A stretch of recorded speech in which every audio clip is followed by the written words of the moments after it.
Hello everyone, welcome to episode 7 of Let's Dive In. Today's book is The Goldfish Civilization and talks about three main things. One, decreasing attention spans of people and how it's going to shit. Two, how mass medias and big data is using you to turn you into a dumb person. And three, how books predicted that and how everything's gonna turn to shit, probably. So basically today's episode is a small version of the social dilemma. Yeah, more or less. It's a really small one. It's not gonna take long, but it's from a French author that talks about how, we're all fucked and we're all getting fucked. When it comes to attention. When it comes to attention. Okay. It introduces, the book introduces itself by quoting an intervention from a Google researcher. He comes in California and talks about the audience, talks to the audience and tells them that Google studied the attention span of a fish. All right. Which was 8 seconds. So a fish can focus on something for 8 seconds. He talks about that. He talks about how it affects its cognitive abilities and that it cannot perform long-term reflection with only 8 seconds of attention span. Mm-hmm. Daniel, do you know in 2023 what is the attention span of a millennial? Someone who was born after the 2000s. Based on my TikTok usage, I'd say 5 seconds. 9 seconds. 1 second more. 1 second more at the goldfish. That is terrible. That is terrible, and it's been decreasing drastically for the past 20 years. Trust me, I know. I can't watch one full movie with my girlfriend, bro. That is actually awful. Actually awful. It's bad. And it's becoming worse. And so that Google researcher talks about how they can captivate your attention and why do they need to do it and how they do it. And basically, Google has that saying, don't be evil.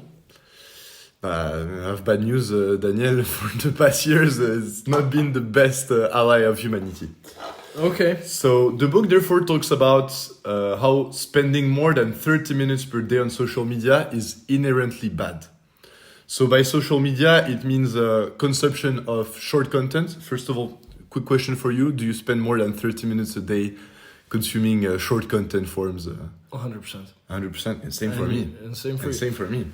I try and limit myself. Mm-hmm. I have the timer on all my apps. Yeah. So I know it's bad. Yeah.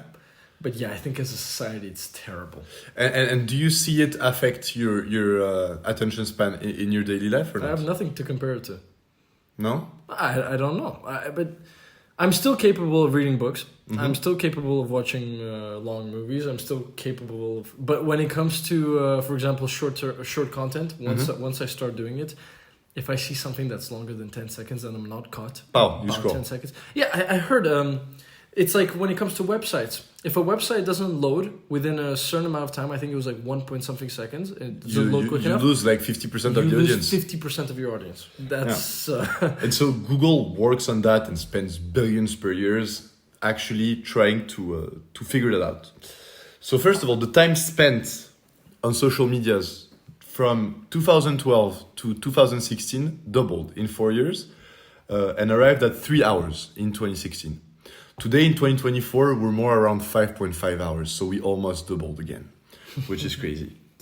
And so therefore, the Google researcher talks about how they're fucking you in the ass, basically. And it's about serendipity. Okay. So basically, it's about, when you activate a slot machine, you might have something really good, you might have something not that good. And so there is this uncertainty. Yeah. And so Google plays on serendipity of scrolling, and it generates an addiction, not due to good content, due to frustration. So you see, like when you have a bad TikTok, when you have a bad short, you're eager to see the next one. You're eager Yeah. to go for You're looking forward for You're something. looking forward for your dopamine shot. You're looking forward for the next slot. I'm looking for the Dune edit. If you're looking for that Dune edit, sensational movie, by the way. We'll talk about that maybe on another podcast. And basically, if all contents were as good as each other, Yeah. so like on a line of pure like everything is great, you would not be as addicted as if you had bad content sometimes or worse content. So it tries to maximize the dopamine you can get, but sometimes throws in why not? That's actually very smart. No, I see myself, if I have continuously good content, to keep reaching out for that good content. But you're right. If you add that little outlier of Frustration. or make it worse, add 2 outliers in a row, I'm gonna be I'm gonna be searching for the next good thing, for the next dopamine. and like then they're gonna hit me with another shittier. Yeah, you need that cocaine. Like Yeah, you're you can't stop. scrolling. Yeah, you cannot it's stop. the cocaine. You No, cannot you know stop. what? Now that you asked me, when you came to the original question of do I see a difference, I do. Because if I compare myself back to when I first had like my computer, but that shit would take so long to load. And I would be okay. I would just And stand in front of it. I would just be like, yeah, makes sense. Now technology has advanced so much that if it takes longer than 5 seconds, I'm disappointed. I'm like, I need a new computer. Come on. Come on, yeah, exactly. And so then the Google researcher talks about how reducing friction and increasing interconnectivity is the way to make you addicted.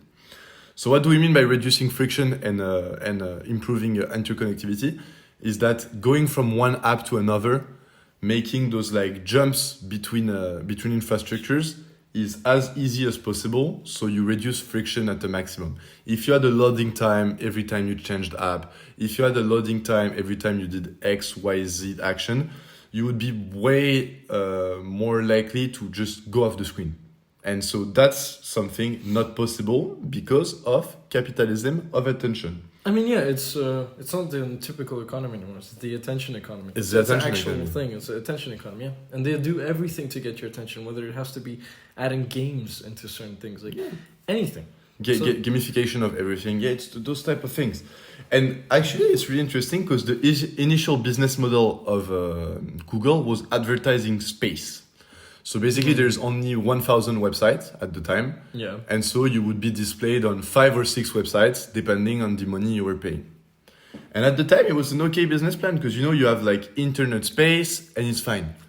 But they didn't anticipate the fact that more websites were going to be created every day and the internet was going to expand exponentially. And so it's not space that you can sell anymore, it's attention, because more sites leads to less value of a single spot in the website. And so shifting focus to time spent and then to specifications. So the more they have data on you, the more they have things on you, the more expensive they can And sell. how do you your think data. this reflects to us as society? What do you think happens to us? Because I think it's bad. What do you think are the detrimental effects? If there are, I think the detrimental effect is that we don't have novelty anymore. If you're extreme right, all your ads are gonna be extreme right. All your content is gonna be extreme right. What about based on purely attention? What does having such a shit attention span do to us as a society? Except for the fact that we're impatient when it comes to computing. But I don't know, because I think to perform complex taxes, you need a lot of tasks. You need a lot of attention.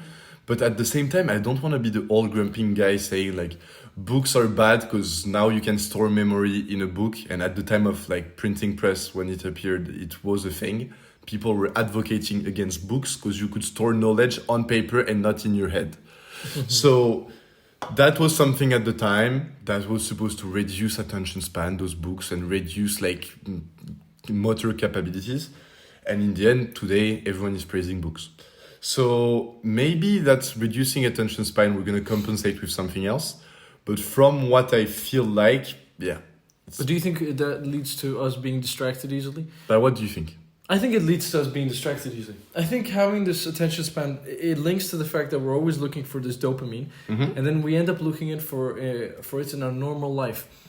We don't enjoy, first of all, normal life anymore because we're always on our computers. But at the same time, in a work scenario, you can't stop thinking about that phone. It lowers efficiency. Yes or no? Totally, yes. Yes? Because I feel like in societies before, you could get dopamine rewards by performing complex tasks. Yeah. And today, you don't need to perform a complex task to have like recognition, to have one recognition and two dopamine. Recognition you can get on social media by posting your picture of your face and getting 5 likes in your story, and you want more. Yeah. And dopamine you can get one from that recognition and two from consuming any short type of content. So you have that like saturation of dopamine that just makes you like unempathetic to everything. You just don't live life the way you lived it. And that's factual. I think more and more people are getting attention towards that, but not everyone knows about this. Not everyone knows about this. So basically, to our listeners, if you're incapable of going through our entire podcast, you have a problem. You have a big problem. That's First of all, go fuck yourself. You have to watch the whole thing. Otherwise, you're part of the other 99.9%. Yeah.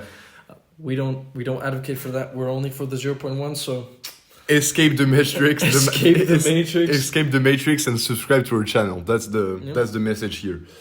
No, but it's actually something really interesting, and books talk about that. So there's 1984 and there's Brave New World. Mm-hmm. Those two books are like pillars of science fiction. And in 1984, basically the government decides to like delete some parts of languages, so people are dumb. That ended up not being the case, because Brave New World was way more anticipated. Like they understood the world. The author understood the world way better than 1984, because there is no need for authority to suppress book if dopamine takes care of our conditioning. Like there's no need to ban book when no one wants to read them. Basically, no one wants to read those books. There's no need to ban them.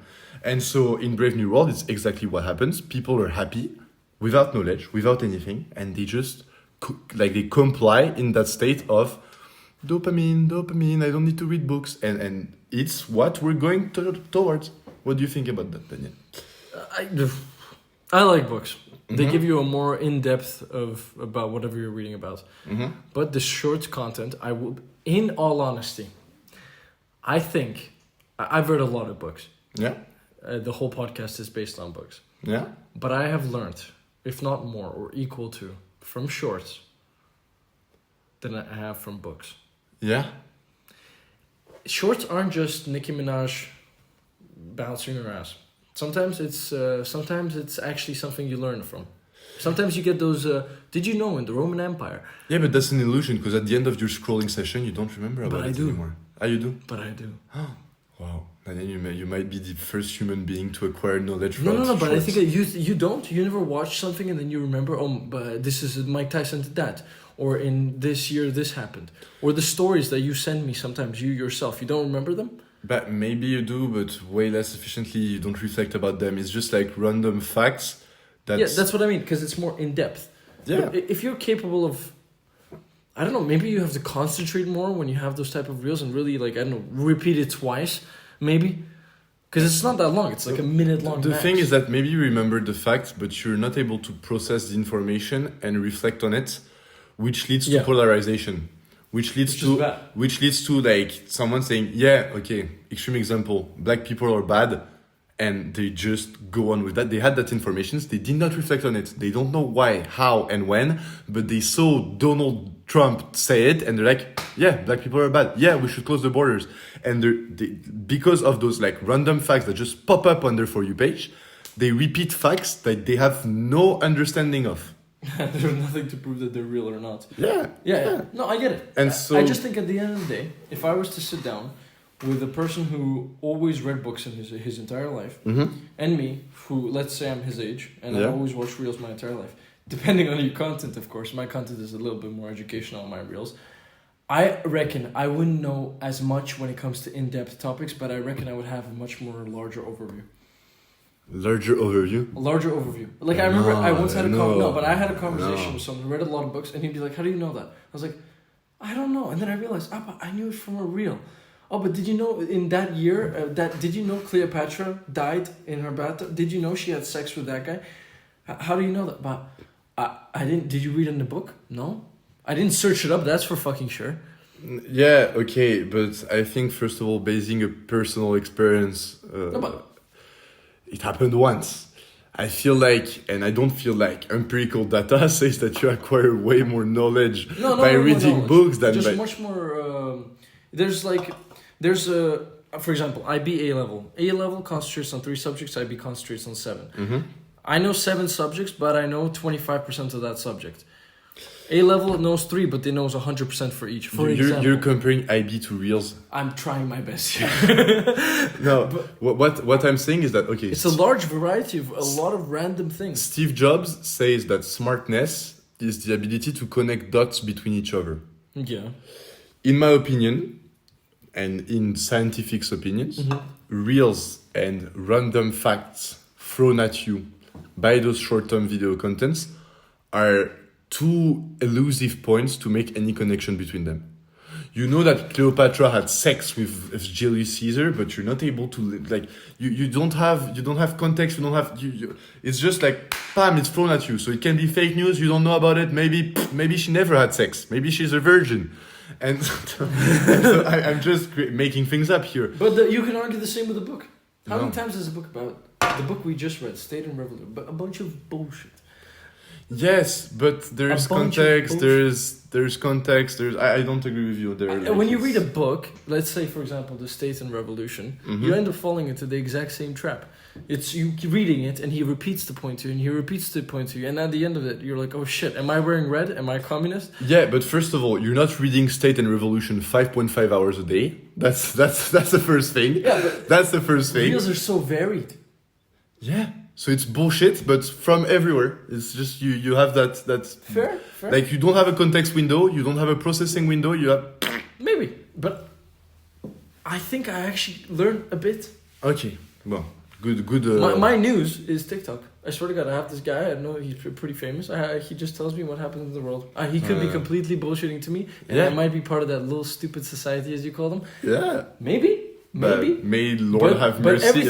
But everything is like this today. But the news, you trust the news? No. The news in China is different to the news in the US, and that's written on paper. Yeah. Your books might be written by someone who's very. I think the main problem when it comes to social media isn't the information. Information is just in general. You can never know. No, but until you've been there. relationship to information. Yes. So attention span. Yeah. That's a big problem. Yeah, that's a big. I can't help it. I have to open up TikTok. I will. When You this is over. should delete it. I've deleted it for more or And how less about 2 years. Reels, I spend a bit of time, but not too much compared to TikTok. Fair. And so continuing on that topic, the book talks about how individual beliefs become realities due to the confirmation bias. Mm-hmm. So you're Donald General Trump, you hate black people, and you want to. Well, I'm extrapolating here, of course. But I'm racist, and I want a wall to separate Mexico from the U.S. That's a belief. And because of the confirmation bias, and because Google, for capitalist incentives, want to let you stay as long as possible on that app, your belief becomes a fact because you're only confronted 5.5 hours a day to the confirmation of that belief from a various amount of people that all are going your way. If you tell someone a lie enough, it becomes the truth. Yeah. Vice versa. Vice versa, exactly. So, yeah. And then the last part of the book, it's a really, really short book, talks about how the universality of information is vital for democracy. You need everyone to be informed about everything and hopefully in a nice way. And so to illustrate this universality of information, you have 3 sides. You have the quality of information, the profitability of that information, because you need to make money for it. It's not possible to pay reporters, to pay writers for nothing. You need to make profits. And so profitability, quality, and diversity of information. Mm-hmm. Those are the 3 sides of the triangle, and they are really, really, really hard to balance. Do you know why? Or do you want me to elaborate? I want you to elaborate. If readers had to pay the cost of producing qualitative information, it would be way too elitist. So it would maybe cost 50 euros a month to pay for a journal to have good, qualitative, diverse information. So it would be too elitist, and the information would not be universal. Okay. It would not be accessible to everyone, and the democracy would be failing. So that's one side of the triangle. The second side of the triangle, diversity of information. If there's only extreme right or if there's only extreme left, you're polarized, and therefore you don't have access to universal information. Democracy is failing. The third one, quality of information. If you're not profitable, and so you just throw on a bunch of bullshit because that's all you can afford, you have shitty information and democracy fails. And so you have to perfectly balance those three sides of the triangle, Which is impossible. which is impossible. And so that's the main issues. What do you think about that? What do you think are potential solutions? Where like I don't think there's a potential solution. I think we just have to deal with what we have. When it comes to misinformation, we can't do anything about it. When it comes to elitist things, that's just the way it is. Some people have access to certain information, some people don't. And when it comes to variety, I know that Instagram knows what I like because I always get it. Sometimes there's an outlier, but I press the unlike button and I never get it again. Okay, that's it. Yeah. If I press it twice, but I'm never seeing it in a million years. But So you can't. yeah, but to reflect on that triangle, I feel like, and it's my opinion, it's not in the book, that the triangle is corrupted. Because even if everyone had access to Bloomberg information, which is the elitist, profitable one, Yeah. I think because of our attention spans of a fucking goldfish, the majority of people, like it would not even be too elitist financially, it would be too elitist intellectually, because just people would not be able to read those Bloomberg articles. They don't have the attention span nor the want to. And do you think if we never introduced this quick, short video attention span systems that human beings would? No, because the negativity bias and the Even back populist then, bias. kids didn't like to read. Yeah. Yeah. So nothing really.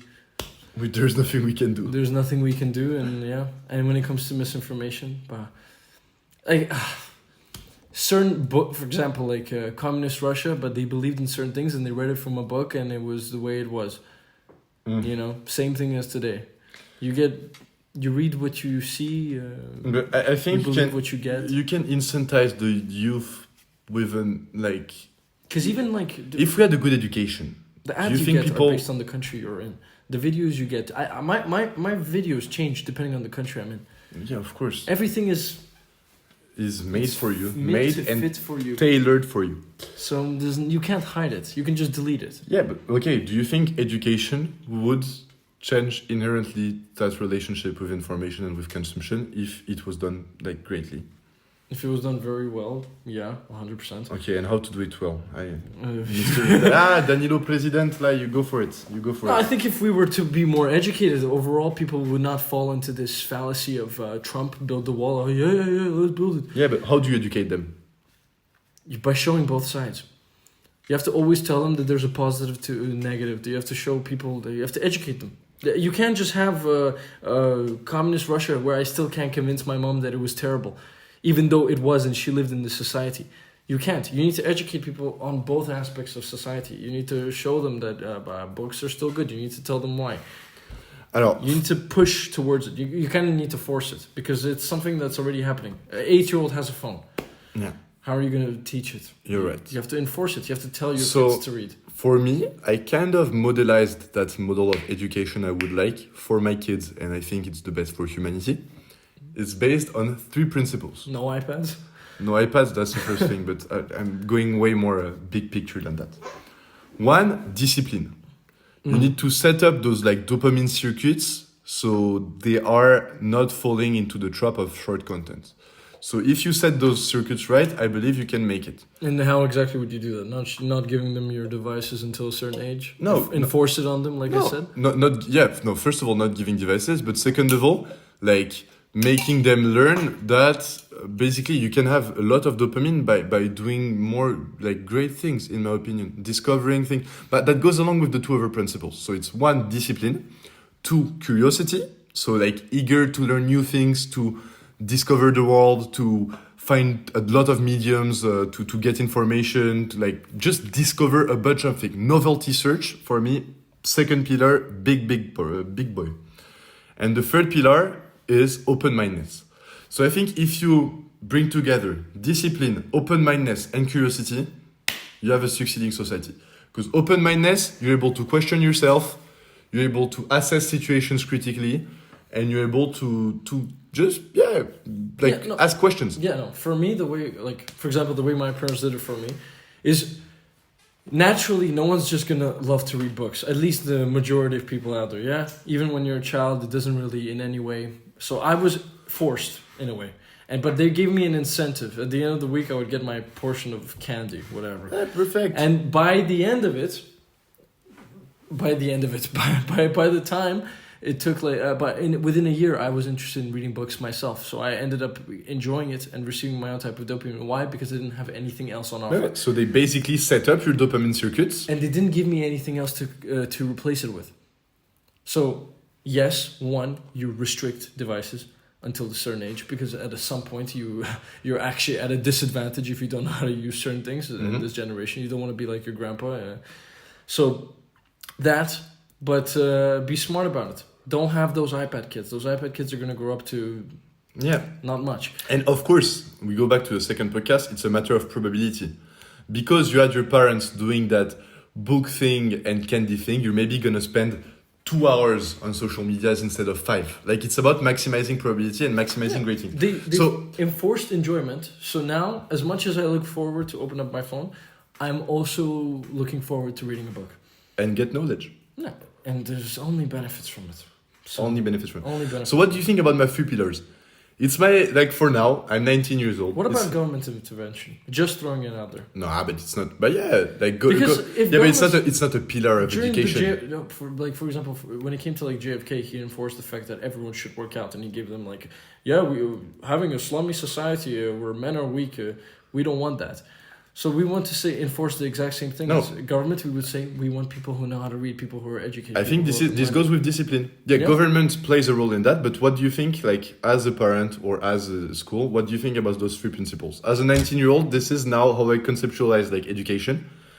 Probably will change, and hopefully will change, because people that don't change their minds are dumbass. But those 3 pillars are for me the most important ones. If you guys are like other perspectives of other pillars, I'm really eager to know. So like please comment or tell me about like those other things that could be nice. But I think for now, like those 3 pillars are really nice. Curiosity, open-mindedness, discipline. Yeah, no, it falls in. I was gonna say something when it comes to cultural, but that falls in with discipline. No. It's something that you're, again, nurture over nature. It's not a nature thing. You have to teach it. Yeah, because brains have flaws and fix them. Of course, look, social media at the end of the day, I think is more natural to us. Yeah. It's easy. Yeah, it's easy. Everything comes easy. But that doesn't mean it's good. Yeah. But yeah. So on that note, 3 principles. Educate your kids like that, guys. I have iPads. Fuck iPads. I have truth. Yeah. Obviously I'm joking, but hope you guys enjoyed the podcast. It was a really quick one, but I believe interesting and important, because it makes a great point about how our minds work and how capitalism incentivizes bad things sometimes, and we need government intervention for that. It was Let's Dive In episode 7. See you next week for Daniel's book, and goodbye guys.